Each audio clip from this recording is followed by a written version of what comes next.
읽으신 말씀 중심으로 해서 기대의 반전이라는 말씀의 제목으로 큰 은혜 받는 귀한 시간 되기를 간절히 소망합니다. 우리 작업분에게를 좀 고백했으면 좋겠습니다. 주 안에서 사랑하고 축복합니다. 주 안에서 사랑하고 축복합니다. 이번 정말 하나님의 크신 은혜를 경험하는 귀한 은혜가 있었으면 좋겠습니다. 이 말씀을 준비하면서 정말 한 성령께서 이 공간을 뛰어넘으셔서 우리와 또 우리 자녀들에게, 특별히 이제 여름 사역이 처음으로 시작되는 우리 청년들에게 놀라운 역사가 있었으면 좋겠다라는 마음으로 예배를 준비했습니다. 정말 그 놀라운 역사를 우리가 체험하는 이 밤 되었으면 좋겠습니다. 오늘 말씀의 제목이 기대의 반전인데 제가 부제를 붙여봤습니다. 이상한 고용주 하나님이라는 부제를 붙여봤습니다. 사실은 말씀 곰곰이 우리가 읽고 좀 생각해보면 선뜻 이해가 되지 않아야 되는 게 정상입니다. 왜일까요, 여러분? 세상의 법칙이라면, 이 땅의 법칙이라면 당연하겠지만 여러분 이걸 거예요. 먼저 된 자가 먼저 돼야 되고 나중 된 자가 나중 돼야 돼요. 그렇지 않을까요? 하나님이 반전이 바로 이거 아닙니까? 나중 된 자로서 먼저 되고 먼저 된 자로서 나중이 되게 하시는 게, 이게 사실은 우리가 이 땅을 살아가는 데 있어서 이 땅의 개념은 아닐 겁니다. 오늘 우리가 20장 말씀을 살펴봤는데 19장 말미에 보면 베드로가 이렇게 질문합니다. 주님, 우리가 모든 걸 버리고 주님 따랐습니다 라고 얘기할 때 주님이 이런 얘기를 합니다. 집이나 형제나 자매를, 부모나 자식이나 전토를 벌인 자는 여러 배를 받고 또 영생을 상속하리라. 3절에 이렇게 말해요. 그러나 먼저 된 자로서 나중되고 나중 된 자로서 먼저 될 자가 많으니라 라고 말씀하셨어요. 그러니까 20장이 시작하기 전에 19장 마지막 절이 뭐였냐면 이 말씀이었어요.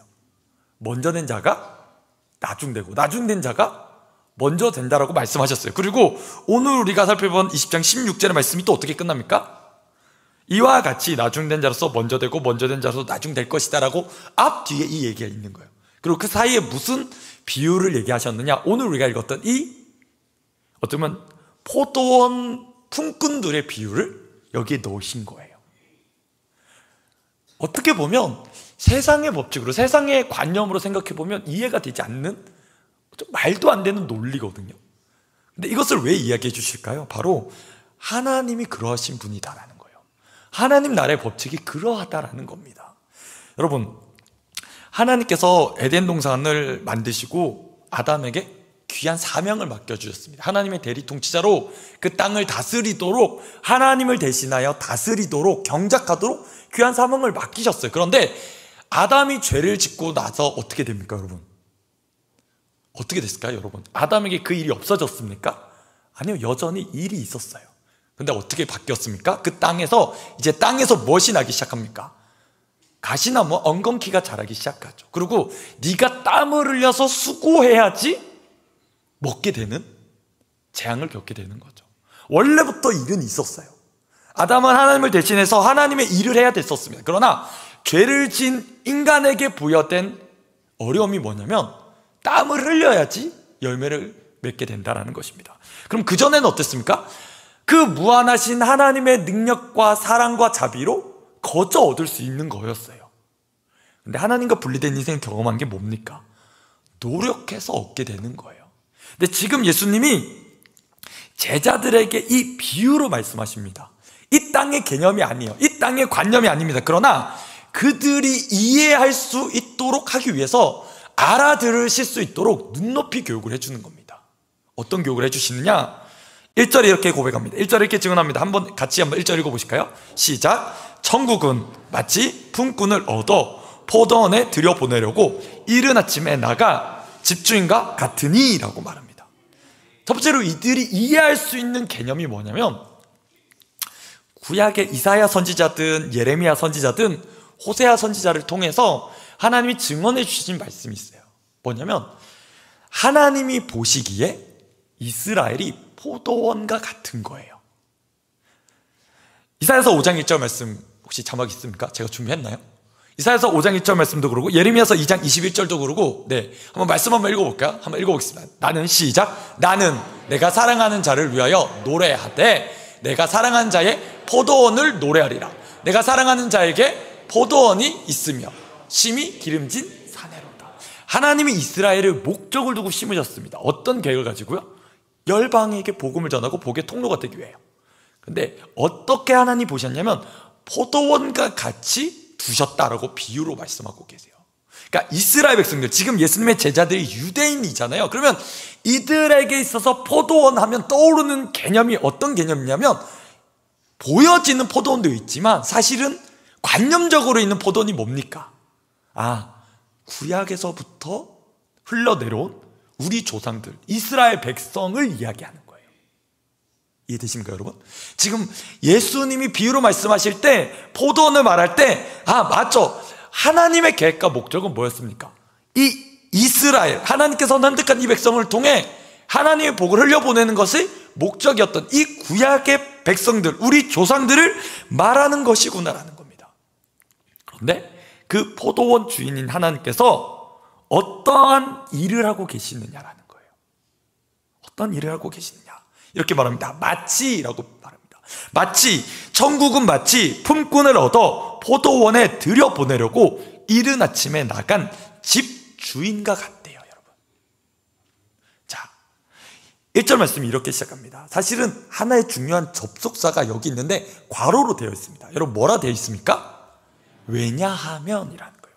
자, 30절을 마칠 때 이렇게 끝나요. 그러나 먼저 된 자로서 나중되고 나중된 자로서 먼저 될 자가 많으니라.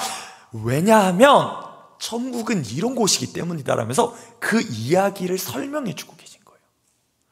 왜냐하면이라고 이야기를 설명했어요. 하나님의 놀라운 구원의 계획이 있다. 그 구원의 계획이 뭐냐? 하나님이 이 이스라엘, 너희 믿음의 조상들을 통해서 하나님이 이 땅에 포도원을 심으셨다. 그래서 어떻게 하려고? 어떤 목적을 가지고? 제가 주일 오후에도 말씀드렸지만 복을 흘려보내기 위해서,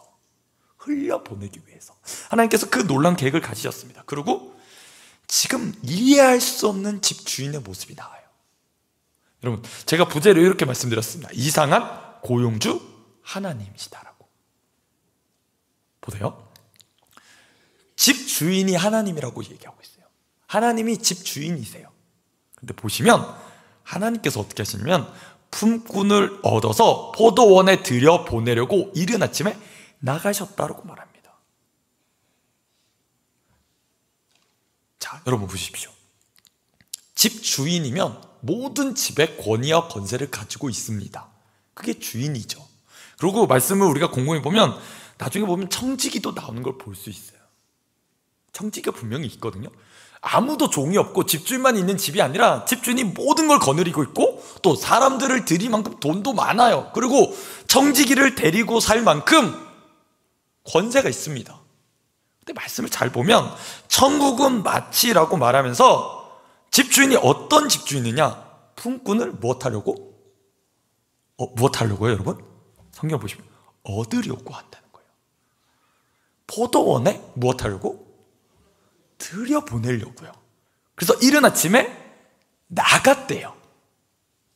얻어서 들여보내려고 나간 집주인이라는 거예요. 이게 일반적일까요, 여러분? 보통 여러분 한번 생각해 보겠습니다. 여러분이 주인이에요. 그러면 종이 있어요. 그럼 어떻게 하면 됩니까? 종에게 그 일을 시키면 되잖아요. 야, 너 저기 인력시장에 나가가지고 이런 사람들 필요하니까 너 가서 픽업해서 와. 너 가서 면접 보고 데려와 라고 시키면 돼요. 그게 일반적인 우리가 가진 상식이에요. 근데 지금 이해할 수 없는 하나님이란 게 왜일까요? 주인이 나갔대요. 여러분 보십시오. 1절에 보면 나갔대요. 또 3절에도 보면 또 뭐가 나옵니까? 또 나가본대요. 5절에 보니까 또 뭐랍니까? 또 나갔대요. 6절에 보니까 또 뭐라 해요? 또 나가보내라고 말합니다. 집 주인이 나가는 거예요. 여러분 이게 이해가 안 돼야 돼요. 왜냐면 종을 시키면 되거든요. 근데 왜 주인이 나갔을까라는 거예요. 이걸 한번 우리가 곰곰이 좀 생각해 보았으면 좋겠다라는 것입니다. 자, 주인이 언제 나갔습니까? 이른 아침에 나갔대요. 유대인들의 개념에 의하면 이들이 가지고 있는 관념, 하루의 시작의 개념이 언제냐면 새벽 6시입니다. 그리고 하루의 끝이 언제냐면 저녁 6시입니다. 그래서 이들은 12시간을 개념을 생각할 때 오전 6시부터 오후 6시가 낮에 일하는 시간의 개념입니다. 그러니까 주인이 이른 아침에 나간 게 언제 나간 겁니까? 새벽 6시에 하루의 첫 시작을 사람을 데리러 나갔다라는 거예요. 그리고 이 놀라운 주인은 이해할 수 없는 게 뭐냐면, 자, 또 언제 나갑니까? 3절을 보면 제3시에 나가죠. 또 언제 나갑니까? 제6시와 제9시, 또 제11시에도 나갔대요. 그러니까 우리로 생각하면 새벽 6시, 9시, 12시, 오후 3시, 오후 5시에 나간 거예요. 다시 말씀드립니다. 청지기를 시키면 돼요. 야, 너가 나 대신해서 피곤하니까, 자, 이런 사람 필요하니까 뽑아서 데려와 라고 할 수 있는 주인이라니까요. 근데 어떻게 한대요? 주인이 어떻게 한다고? 지금요? 자기가 나간다니까요. 그럼 여러분, 이 생각도 들잖아요. 저는 이런 생각도 해봅니다. 어느 정도 일의 규모가 있는지 우리 주일날 말씀드렸죠. 미리 계수하면 되잖아요. 그쵸? 지난 주일날 우리 말씀드렸을 때 미리 계수해서 판단하면 되잖아요. 집 주인이 지금 이 일을 하는 데 있어서, 종들이 해야 될 이 일의 규모에 있어서 여러분 모를까요? 대충 몇 명 필요하겠다. 야, 아니 내가 돈에 쫓기는 것도 아니고 돈 넉넉하니까 그냥 충분히 사람이 이렇게 데려와 라고 그냥 뭉태기로 데려와도 돼요. 사실은 주인이 돈이 없는 주인이 아닙니다. 그럼 여러분 여기서 질문, 주인이 왜 나갔느냐라는 거예요. 주인이 왜 나갔을까요 도대체? 여러분 1절이 다시 보시면 힌트를 줘요. 품꾼을 얻어서 무엇하려고요? 포도원에 들여보내는 게 목적인 주인이에요. 잘 생각해 보세요. 일을 마치는 게 주인의 목적이 아니에요. 지금 이 포도원의 주인의 목적은, 추수할 때가 돼서 이만큼 노동자가 필요하니까 가서 너 이만큼 돈 주고 노동자를 시켜서 일을 시켜서 이 일을 마치자라는 일의 관점에 있는 게 아니에요. 어디에 마음이 있는 거예요? 품꾼에게 마음이 있는 거예요, 여러분. 그러니까 이게 이해가 안 되는 거죠. 왜요? 세상의 관념은요, 돈을 어떻게 하면 불릴 수 있을까가 관심 아닙니까, 여러분? 지금도 서점에 가면 1순위 책이 아마 1등부터 10등까지의 책의 리스트의 주제를 뽑아보면 여러분 주가 뭘까요? 재테크 아니면 자기개발입니다. 세상의 관심은 뭐예요? 돈 버는 거예요. 어떻게 하면 우리 집값이 올라갈 수 있을까? 어떻게 하면 우리 집값이 떨어지지 않을 수 있을까? 지금도 뉴스에 보도되는 게 뭘까요? 집값 올리는 문제잖아요. 그러니까 세상의 관심은 거기가 있어요.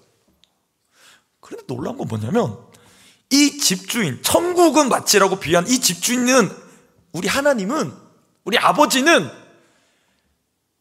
결실의 마음이 별로 없으세요. 어디 마음이 있느냐? 품꾼에게 마음이 있으세요. 그러면 여러분 이 이야기를 듣고 있는 지금 제자, 이제 곧 있으면 예수님이 예루살렘 올라가시거든요. 예수님 곧 있으면 이제 돌아가시는 게 얼마 안 남았어요. 예수님 따르면서 여전히 버리고 따랐던 제자에게 이 품꾼이 누구 같은 거예요? 자기들인 거예요. 내가 지금 우리 아버지 버리고 배 버리고 모든 거 다 버리고 주님 따른다고 이렇게 세상 등지고 주님 따라가는데, 맞아, 내가 품꾼 아닌가? 라는 생각을 하겠죠. 맞아, 우리 예수님도 마찬가지야. 우리 주님도 품꾼에게 관심을 가지고 계셔. 이 일꾼에게 관심을 가지고 계셔. 그런데 보십시오, 우리가 두 번째 이해할 수 없는 놀라운 반전이 여기 있는 거죠. 주인이 나가서 종들과 어떤 계약을 합니까? 근로계약서를 쓰죠. 2절입니다. 한번 읽어보겠습니다. 2절 함께 읽겠습니다. 시작. 하루 얼마씩요? 한 데나리온씩. 하루 1급을 주겠다는 겁니다. 어른이 일해서 하루를 벌 수 있는 이 삭, 그것을 한 데나리온이라고 말해요. 그래서 품꾼들을 약속해서 포도원에 들여보냈습니다. 이른 아침에 나온 사람들을 만났겠죠. 그리고 계약을 하는 거예요. 그래서 여기 약속하다라는 말이 뭐냐면 서로 목소리를 내서 이야기를 나눴다라는 뜻이 있더라고요. 그러니까 동의한 거예요. 자, 하루 데나리온, 너의 품삯을 줄 테니까 우리 포도원에 가서 일해줘. 콜, 이렇게 된 거예요. 자, 그런데 3절을 보면 또 언제 나갑니까? 또 제3시에 나가 보니. 새벽 6시에 나갔습니다. 그러고 나서 어떻습니까? 3시간 뒤에 9시에 또 나간 거예요. 나갔는데 여러분 어떤 사람이 있느냐? 3절을 보니까 장터에 뭐 하는 사람? 놀고 서 있는 사람이 또 있는지라는 거예요. 어떤 사람이 있습니까? 장터에서, 아마 인력시장에서 아직 픽업이 되지 못한 사람이 있는 거예요. 그러니까 기다리고 있는 거죠. 근데 성경이 이 집 주인이 보기에 그 사람들을 무엇이라고 판단하냐면 이렇게 판단하는 거죠. 놀고 서 있는 사람들.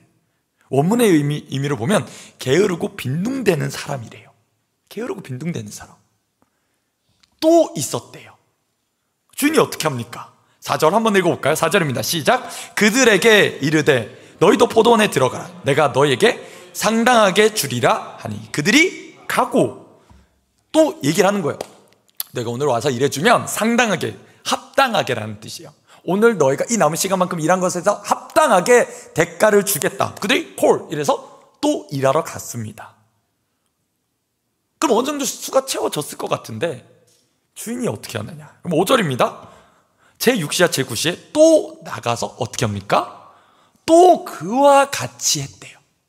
언제 나갔느냐? 낮 12시 정오에, 그리고 오후 3시에 나갑니다. 사실 이 시간대는요 사람들이 잘 안 돌아다닙니다. 왜? 너무 더워서요. 너무 힘들거든요. 여러분 생각해 보시죠. 한낮에 땡볕에 12시, 그리고 제일 해가 더울 오후 3시쯤에 안 돌아다녀요. 근데 주인은 나갔어요. 왜 나갔을까요, 여러분? 품꾼 들여보내려고 나간 거예요. 이게 주인이에요. 품꾼 들여보내려고 주인이 나갔어요. 또 그와 같이 해서 사람을 또 데려다 포도원에 넣은 거죠. 자, 이만하면 될 것 같은데 우리가 이해하는 부분이 여기서 이제 나오죠. 6절입니다. 6절 한번 읽어볼까요? 한번 읽어보겠습니다. 시작. 제 11시에도 나가보니 서 있는 사람이 또 있는지라. 이르되 너희는 어찌하여 종일토록 놀고 여기 서 있느냐라는 거예요. 여러분 11시는 몇 시라고 아까 말씀드렸죠? 오후 5시예요. 그 하루는 일이 언제 마치는 거예요? 오후 6시에 마치는 거예요. 1시간 남았어요. 근데 주인이 또 나가요. 또 나가서 무엇합니까? 서 있는 사람이 또 있대요. 그러니까 뭐라 말합니까? 너희는 어째서 종일토록 놀고 여기 서 있습니까? 라고 물어봅니다. 종들이 말해요. 그때까지 아직까지 뽑히지 못한 사람, 그럼 오후 5시까지 뽑히지 않은 사람, 세상의 개념으로 생각하면 어떤 사람일까요? 여러분 저도 부끄럽지만 부끄러운 건 아니죠. 저도 알바를 해본 적이 있습니다. 몸이 이렇게 보여가지고 뭘 했겠나 싶긴 하지만 저도, 저희가 울산에 제가 고향이거든요. 울산에 중공업이 있어요. 울산에 중공업이 있거든요. 제가 그래서 조선소, 그 울산에 배 만드는 데 가서 청소를 한 적이 있습니다. 알바를 한 적이 있어요. 되게 빡신 일이었거든요. 근데 어떠냐면 새벽 한 5시쯤부터 그 아저씨들이 서 있는 라인이 있잖아요. 보통 거기 가면 콤비버스가 이렇게 옵니다. 차례대로 이제 픽업을 하시죠. 저는 빨리 뽑힌 편은 아니었습니다. 아시겠지만 이 체구에 무슨 일을 할까. 그때는 사실 더 말랐거든요. 근데 처음에 안 뽑히면, 물론 뽑아갈 약속은 되어 있지만 안 뽑히고 딱 가면 1픽 딱 뽑히는 분들은 특징이 있어요. 어떨까요, 여러분? 일단 몸이 있어요. 몸이 되어 있으세요. 그리고 적어도 기술직이세요. 그분들은 이미 기술공이세요. 그러니까 1픽은 무조건 그런 분들이 가요. 저는 제가 기억하기로 한 3픽 정도 됐었던 것 같습니다. 기다렸는데 한 30분 정도 지나니까 세 번째 콤비버스가 와서 야 타라 이러면서 데리고 가시더라고요. 근데 여러분 생각해보세요. 오후 6시에 막장인데 오후 5시까지 인력시장에 나와 있는 사람들, 사람 마음이 똑같아요. 왜 안 뽑아갔을까요, 여러분? 별 볼 일 없으니까요. 뭘 데리고 가겠어요? 그렇지 않을까요? 여러분 입장 바꿔서 생각해보세요. 여러분이 고용주인데 저같이 힘알이 없게 생겨가지고 기술도 별로 없게 생긴 사람이 오후 5시까지 기다리고 있다. 여러분 픽업하실 거예요? 여러분 세상의 개념으로 생각해보면 그렇게 장사하면 망해요. 그렇게 장사하면 망하는 거예요. 그런 사람 절대 안 뽑아주죠, 여러분. 그건 당연한 이치일 겁니다. 그런데 한번 생각해보세요. 주인이 물어요. 너희가 어찌하여 종일토록 놀고 여기 서 있느냐? 7절에 너무 가슴 아픈 얘기예요. 여러분 한번 7절 한번 읽어볼까요? 한번 다 같이 읽어보겠습니다. 시작. 이르되 우리를 품꾼으로 쓰는 이가 없음이니이다. 이르되 너희도 포도원에 들어가라. 잘못 들은 줄 알았어요. 뭐라고요? 우리를 품꾼으로 쓰는 사람이 없는 게 현실이에요. 이게 이 사람의 문제예요. 뭐예요? 가치가 없는 거예요. 무가치한 거죠. 여러분 가치라는 개념을 제가 사전에 검색해 봤더니 이렇대요. 어떻게 정의하냐면 세상은 대가를 치름으로써 누리게 되는 만족함의 크기래요. 와, 정말 맞는 말이에요. 대가를 주고 대가를 치름으로써 누릴 수 있는 만족함의 크기가 뭐냐면 그게 가치라는 거예요. 근데 세상의 관념으로 보면 이 사람은 가치 있어요, 없어요? 가치 없어요. 그러니까 지금까지 안 뽑힌 거겠죠. 그런데 이 집주인이 놀라운 얘기를 합니다. 무슨 얘기를 합니까? 너 내 포도원 가서 일해라 라는 거예요. 그럼 이 사람이 좀 곰곰이 생각해 보세요. 묵상하는데 이날 하루만 이렇게 허탕친 걸까요, 여러분? 원래 일 잘하는데 그날따라 운이 없어가지고 오늘따라 재수가 없어가지고 안 뽑혀서 이 자리에 있는 사람일까요, 여러분? 전 아닐 것 같아요. 어떨까요? 오래전부터 쓸모없게 된 사람, 오래전부터 무가치하다고 평가받았던 사람, 쉽게 말해 세상에서 버림받은 인생, 아무도 알아주지 않는, 여기까지 오랫도록 서 있는데 그냥 저 사람 저기 서 있는 게 당연하게 쓸모없게 여기신 그 사람. 그 사람에게 주인이 이렇게 말합니다. 너 내 포도원 가서 일해라. 그럼 이 얘기는 뭘까요? 단지 너 가서 돈 벌 수 있게 됐어, 이거 이상의 의미인 것 같아요. 그럼 가장이신 분들이 여기 있으시잖아요. 물론 아버지뿐만 아니라 어머니들도 가장인 경우도 있으니까요. 세상에 참 힘들게 돈 버시잖아요. 눈치 보고 치이고. 그런데 내가 아무런 일도 할 수 없는, 알아주지 않는, 일 못하는 존재라는 것이 얼마나, 돈을 벌고 못 벌고를 떠나서 얼마나 비참할까요, 스스로에게. 아무런 능력이 없는 사람, 아무런 할 일도 없는 사람, 그래서 아무도 뽑아주지 않고 그냥 버려진 인생. 근데 집주인이 와서 이렇게 얘기하는 거예요. 너 우리 집에 가서 일하자라는 거예요. 이 얘기는 뭔지 아세요? 너 돈 벌 수 있게 됐어. 너 이제 네 가족, 네 생계에 책임질 수 있게 됐어. 이것뿐만 아니라 뭘 얘기하는 걸까요? 너는 가치 있는 사람이야. 넌 의미 있는 인생이야. 넌 목적 있는 삶이야라는 거예요. 주인이 인정해 주는 건 이 부분까지인 거예요, 여러분. 그냥 너 생계, 늘 손가락 빨고 살던 거, 너 이제 오늘은 그래도 돈 좀 벌어가서 가장 인사할 수 있겠다, 이 정도가 아니라 주인이 헤아리는 마음은 그거예요. 너 사람이야. 나는 너를 귀하게 여겨. 너 가치 있어라는 거예요. 자, 그렇게 들어가서 일했습니다. 8절을 볼까요? 여러분 8절인데 한번 읽어보겠습니다. 시작. 저물매 포도원 주인이 청지기에게 이르되 한건대로 불러 나중에 온 자로부터 시작하여 먼저 온 자까지 삭슬 주라 하니. 저물게 되었습니다. 1시간 뒤에 일이 끝나게 되었어요. 결산을 하게 됩니다. 포도원 주인이 청지기를 불러요. 종을 부릅니다. 결산을 하게 해줍니다.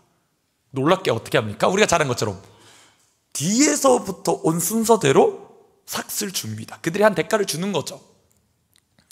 제11시에 온 자에게 어떻게 합니까? 여러분 1시간 일했는데 얼마를 준 거예요? 하루 품삯을 준 거예요. 쉽게 말해볼까요? 가치를 1시간 일했는데 1시간 일한 거 곱하기 12배를 준 거예요.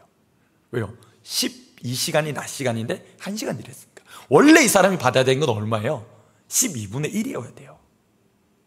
그것만 줘도 여러분 어떻게 생각해야 돼요? 감지덕진 거예요. 왜? 아무도 안 알아주는 내 인생에 이 주인 나를 인정해 줬거든요. 그 몫만 받아도 돼요. 그런데 이 주인이 이해할 수 없는 고용주라는 게 이 부분이에요. 얼마를 줬다고 여러분? 하루 품삯을 줬대요. 그럼 곰곰이 생각해보세요. 그렇게 장사하면 망하는 거라니까요. 오늘 말씀 들으시고 갑자기 알바생에게 돌아가셔가지고 내가 너를 긍휼히 여긴다 이러면서 빡 주시면 여러분 조금 있어서 후회하실 수 있습니다. 조금 있으면 후회하실 거예요. 왜냐면 이거는 상식적이지 않아요, 진짜. 그럼 망해요, 여러분. 사장님이 미쳤어요. 보세요. 제11시에 온 자에게 한 데나리온을 줘요. 그걸 유심히 지켜봐요. 왜? 이해가 안 되니까요, 여러분. 상식적이지 않으니까요. 자, 10절입니다. 먼저 온 자들이 와서 더 받을 줄 알았더니 이들도 생각을 하는 거예요. 거꾸로 받으니까 원래는 온 순서로 주는 것 같은데 이 집주인 특이하다. 왜? 오후 5시에 사람을 데리고 들어오는 것도 이해가 안 되거든요. 일단 오후 5시는 누구도 안 될 거예요. 그리고 저 사람이 어떤 사람인지 이 사람들이 서로 모를까요? 인력시장에 같이 있었는데 알만한 사람일 거예요. 왜? 쟤는 누구도 안 뽑아가는, 어쩌면 어른들 세대 깍두기 같은 애들, 아무 쓸모없는 애 데리고 왔단 말이에요, 주인이. 근데 삭스를 주는데 얼마를 줬다고요? 하루 품삯을 주는 거예요. 그러니까 생각을 해보겠죠, 이 사람들도. 야, 1시간밖에 일한 애한테 12배나 준다고? 내가 잠깐 오늘 몇 시간부터 일했지? 오, 오늘 진짜 대박 났다 이러고 있을 거 아니에요. 근데 여러분 어떻게 됩니까? 더 받을 줄 알았더니 얼마를 주셨대요? 주인이? 그들도 한 데나리온씩 받았대요. 기대가 절망이 되고 절망이 원망이 되는 순간입니다. 애초에 기대 안 했으면, 애초에 기대가 없으면 원래 하루 품삯 받는 거니까 별로 빡칠 일이 없어요. 왜? 원래 그거 받으면 되는 거예요. 근데 거꾸로 온 애부터 주는데 거꾸로 온 애를 몇 배를 더 준 거예요? 12배를 준 거예요. 그러니까 계산을 했더니 기대치가 올라가겠죠. 그랬는데 얼마를 주는 거예요? 하루 품삯을 주는 겁니다. 절망에 갔어요. 곱씹을수록 뭐가 올라올까요, 여러분? 곱씹을수록 우기가 올라오는 거예요. 와, 이해가 안 된다, 이 미친 주인. 도무지 내가 생각을 해도 이해가 안 된다, 이 인간은. 왜?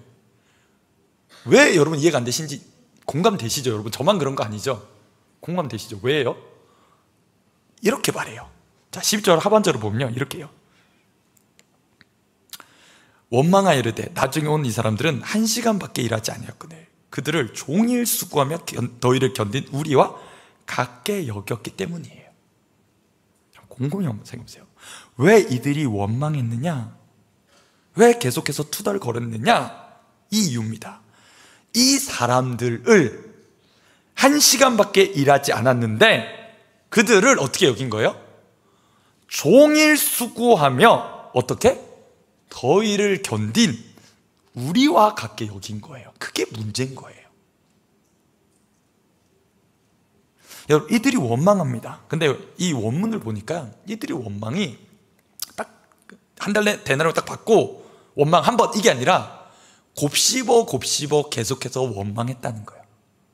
생각할수록 괘씸하고 생각할수록 열이 뻗치는 겁니다, 여러분. 그래서 무슨 말을 하느냐? 억울하다는 거예요. 억울하다는 거예요. 말이 안 된다는 거예요. 왜 말이 안 될까요, 여러분? 이 얘기입니다. 쟤네는 1시간 일했어요. 근데 하루치를 줬어요. 근데 걔네랑 누구를 같이 여겼기 때문인 거예요? 동급으로? 나를 그렇게 여겼기 때문에 기분이 나쁜 거예요. 내가 종일 수고했어. 더위를 견뎠어. 그런데 그런 나를 쟤랑 동급으로 여기니까 불쾌하다는 거예요. 이해되십니까, 여러분? 이들 안에 있는 마음을 좀 곰곰이 생각해 봤으면 좋겠습니다. 여러분, 이들이 원망했다라는 이 말이요, 놀랍게도 구약의 원문으로 보면 이 말을 누가 했냐면 광야에서 살아가는 이스라엘 백성들이 했고요, 또 가나안 땅을 정탐한 그 지도자들이 했고요, 또 고라 자손이 하나님과 모세에 대항해서 원망했을 때 쓴 말이 이 말이었어요. 원망하고라는 말이. 원문이 똑같아요. 같은 단어를 쓴 거예요. 그럼 무슨 말이냐?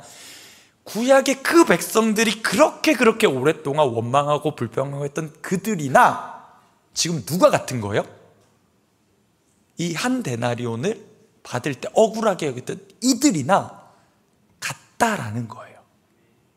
그럼 이 마음을 여러분 누가 가지고 있을까요? 지금 사실은 지금 누구 얘기하는 것 같으세요? 제자들 안에 이런 마음이 있는 거예요. 예수님 3년 따라다니는데 무슨 마음이 있습니까? 주님, 제가 종일 수고했고 더위도 견뎠어요. 나 이 정도만 알아줘야죠. 지금 내가 어떻게 주님 섬겼는데, 내가 주님 어떻게 헌신했는데, 내가 어떻게 주님 없는 시간 쪼개가지고 주님 위해서 그렇게 봉사했는데, 누구랑 같이 여긴 거예요? 쟤랑 나를 동급으로 여긴 거예요. 그게 불쾌한 거예요. 여러분, 이제 7월 첫 주를 지나고 하반기가 시작되었습니다. 상반기 제가 주일 오후에도 좀 우리의 삶을 결산해 봤으면 좋겠습니다 라는 내용을 드렸고, 사실 오늘도 같은 주제긴 합니다. 우리의 삶을 결산해 볼 때 여러분, 주님께 어떤 마음이 드세요? 감사하세요? 아니면 원망이 드세요? 감사하셨으면 좋겠습니다. 그 마음으로 오늘 이 밤이 채워졌으면 좋겠습니다. 근데 솔직히 저기 마음구석 어딘가에 솔직히 크게는 아닌데 저기 어딘가에 조금 원망이나 섭섭한 마음 없으세요? 주님과 나만 아는 그 섭섭함. 저는 있더라고요. 죄송해요, 저는 있어요. 저는 못된 것 같아요. 저기 구석 어딘가에 좀 불쾌함이 조금 남아있어요. 왜일까요, 여러분? 이 마음인 거예요. 쟤네는 인정해 주시는데, 아니 쟤네 인정해 주시는 것까지는 괜찮아요. 그건 귀하죠. 왜? 세상도 인정해 주지 않는 쟤를 우리 주님이 인정해 주신 게 너무 좋은 거 아니에요, 여러분?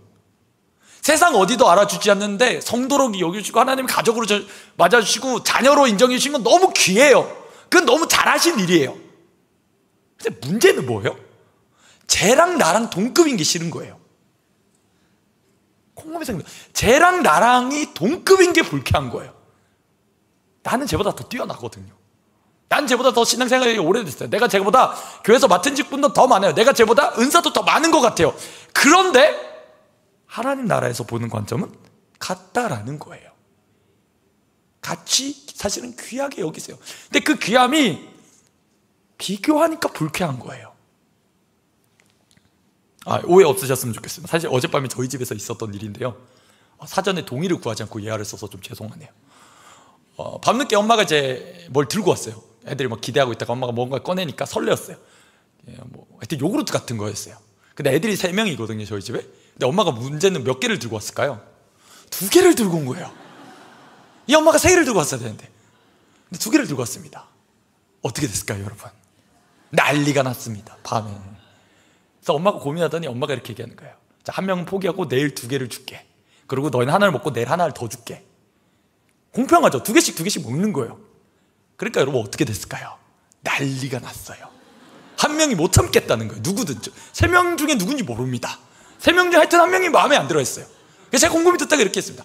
2개를 까서 섞어. 그래서 3등분 해줘. 조삼모 사잖아요. 근데 만족했어요. 얘네들 안에 있는, 제가 곰곰이 봤거든요. 왜냐면 저는 사실은 제가 저희 아이들한테 얘기해요. 내가 너희를 이해할 수 없는 문화적인 장벽이 있다. 2가지가 있는데, 하나는 내가 목회자 자녀가 아니란다. 미안하다. 2번째는 나는 외동아들이야. 너희처럼 먹는 걸로 싸워본 적이 없어. 이해가 안 되는 거예요. 먹는 걸 왜 싸우지? 어차피 냉장고에 있는 건 다 적고였거든요. 근데 참 충격적이게도 그렇게 3등분을 해서 주니까 만족을 하는 거예요. 이유가 뭘까요, 여러분? 이 인간 안에 이 죄성이 뭐예요? 내가 니보다는 꿀리지 않아야 된다는 거예요. 진짜 절묘하게 느꼈습니다. 인간의 본성이 이거구나. 여러분, 우리 안에 섭섭함은 이거예요. 하나님이 귀하게 여기신다, 나 사랑하신다, 이 말 들을 때까지는 괜찮아요. 그치, 하나님 사랑 얼마나 큰데. 오늘 밤에도 우린 그 사랑 경험할 때까지 너무 설레요, 너무 좋아, 만족해. 이런데 문제는 뭐냐면 옆에 해도 하나님이 너를 사랑해라고 말하시는 거예요. 내가 너를 세상 그 무엇보다 사랑한다. 그럼 주님 사랑 도대체 뭐야? n분의 1인가? 주님 사랑한다는데 이거 좀 의심해봐야 되는 거 아닌가? 라는 의구심이 듭니다. 여러분, 아니라는 거예요. 왜 스스로를 비참하게 만들까요? 왜 은혜가 충분한데도 우리가 그렇게 고백하죠. 주님 은혜 내게 넘치네라고 말해놓고도 좀 있으면 우리가 섭섭함이 드는 이유는 바로 이거예요. 뭐냐면 지체 간에 비교하는 거예요. 천국에 들어와 놓고 서로 비교하는 거예요. 네가 낫니 내가 낫니. 세상이 그런 우리를 보면서 어이없어 할 겁니다. 왜일까요, 여러분? 이거예요. 원래 하나님의 포도원에는 들어갈 수 있어요, 없어요? 원래 우리가 들어올 수 있는 존재입니까, 아닙니까? 그게 인정되세요, 여러분? 정말 인정되세요, 이 밤에? 그게 인정이 안 되면 아마 우리의 삶을 계속 사는 동안에 계속 비교할 겁니다. 왜 나는 했는데 안 알아주지? 왜 쟤는 조금밖에 안 했는데 왜 쟤를 인정해 주지? 나는 더 많이 했는데 왜 나는 알아주지 않는 것 같지? 계속 섭섭함이 찾아올 겁니다. 그리고 그 섭섭함은 사람을 뛰어넘어서, 목회자를 뛰어넘어서 하나님께 대하여 일어날 겁니다. 하나님 왜 나를 안 알아주죠? 왜 나는 인정해 주지 않죠? 내가 이렇게 헌신했는데 왜 나는 무시하시죠? 여러분, 원래 우리는 못 들어갈 사람들입니다. 하나님이 은혜로 들여보내주신 줄 믿습니다. 곰곰이 보세요. 여러분, 1절 다시 한번 보세요. 얻어서 들여보내려고 주인이 한 고생이 뭐예요? 주인이 나간 거예요. 우리 주일날도 이제 누가복음 15장 보시게 될 텐데 비슷한 맥락으로 이어지게 되더라고요. 주인이 나가요. 나왔다는 말이 뭐예요? 그 나오는 수고로움을 누가 한 거예요? 주인이 있어요. 왜 했을까요 도대체 주인이 더 귀한 가치 아닙니까? 주인이 훨씬 더 우월한 존재 아닙니까? 근데 하나님 나라의 법칙은, 성경의 법칙은 뭐냐면 주인이 나와줬어요. 왜요? 우리가 들어갈 수 없거든요. 우리 스스로 들어갈 수 없는 존재라는 거예요. 근데 복음이 뭐냐면 하나님이 나와주셨다는 거예요. 하나님이 낮춰주셨다는 거예요. 예수님이 인간의 몸을 입고 이 땅에 친히 오셔서 우리 죄를 구원해 주셨다는 게 복음인 줄 믿습니다. 이 복음이 우리 안에 살아있을 때 우리 안에 바뀌는 가치관이 바로 이거 아닐까요? 비교하지 않아요예요. 굳이 비교하며 살지 않아도 돼요. 왜요? 그 사랑이 얼마나 큰데요 여러분. 이 마음에 빚진 마음이 우리 이 마음이어야 돼요. 오후 5시에 포도원에 들어간 마음이어야 돼요. 아무도 안 알아줬는데, 아무도 인정하지 않는데, 어쩌면 세상에서 손가락질 당하고 비방받고, 야 너는 정말 뭐 할 줄 아는 게 뭐가 있냐라고 지탄받을 그때에 하나님이란 분이 우리 안에 오셔서 이렇게 얘기하신 거예요. 너 내가 모든 걸 내어줘도, 내 아들 내어줘도 값주고 살 만큼 귀하다라는 거예요. 그 사랑이요 여러분. 그 가치요. 그 가치로 확신하시길 소망합니다. 그 마음을 붙드셨으면 좋겠습니다. 근데 마귀가 계속 꼬드겨요. 뭐라고요? 야 너만 귀하냐? 야 쟤도 귀한 것 같아.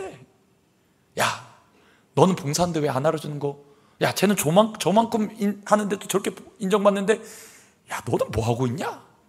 마귀가 계속 꼬드겨요. 뭘 꼬드긴지 아세요? 비교하게 만들어요. 계속해서 비교하게 만들어요. 한국인 안에는 가장 큰 의식이 뭔지 아세요? 여러분, 비교하는 의식이에요. 남보다 조금 더 좋은지, 남들이 조금 더 알아주는 그 이름 있는 아파트, 집들, 차들, 옷들, 명품들, 액세서리들, 대학들, 학원들. 이유가 뭘까요? 여러분, 주님이 기뻐하시는 거세요? 남들에게 보이기 위한 거세요? 여러분 여쭤보겠습니다. 주님과 함께면 초가상간도 좋으실까요? 주님, 초가상간이라뇨. 여러분 전원주택 주님과 함께라면 불편하시죠? 저도 그렇더라고요. 이 마음인 거예요. 계속 비교하게 되는 거예요. 왜? 그게 내 가치다라고 생각을 하는 거예요. 거기에 근거를 둬요.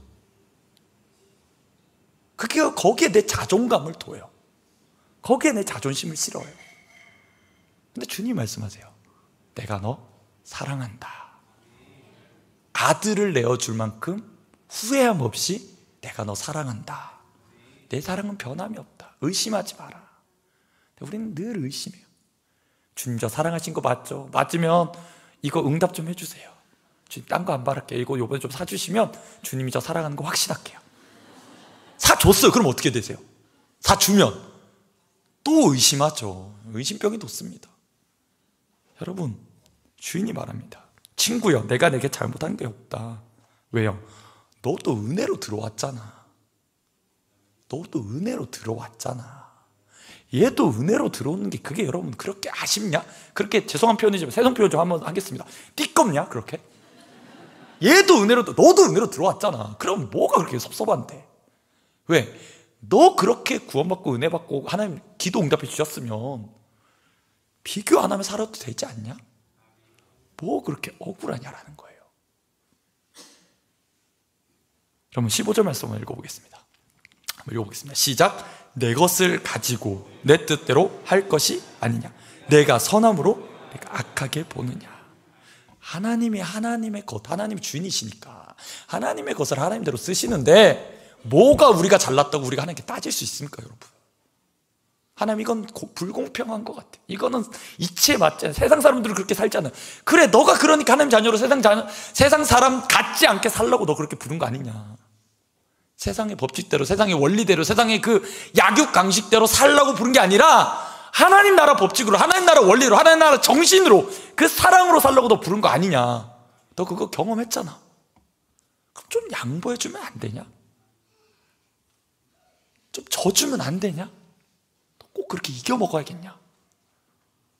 제가 저희 아이들 보면서 그런 마음 들었어요 어젯밤에. 아이고 좀 양보 좀 하지. 그럼 더 좋아서 더 많이 줄 거 아니에요? 그 애를 더 사랑할 거 아니겠습니까 여러분?